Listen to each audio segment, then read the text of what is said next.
80% of construction projects face delays or cost overruns, and most of them have one thing in common: they are not using BIM effectively.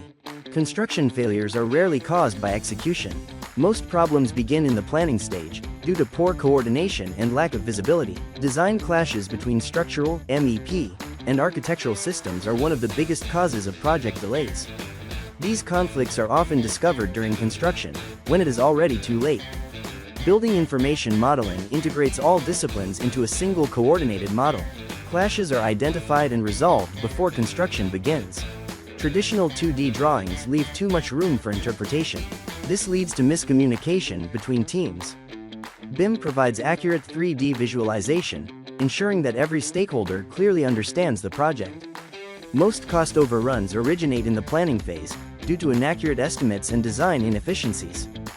With BIM, teams gain accurate quantity takeoffs, better cost estimation, and reduced material waste. Industry studies show BIM can reduce project costs by up to 30% and significantly improve project efficiency. BIM is no longer optional. It is essential for modern construction. At Tejjy, we help organizations implement BIM effectively. Visit tejjy.com to learn more.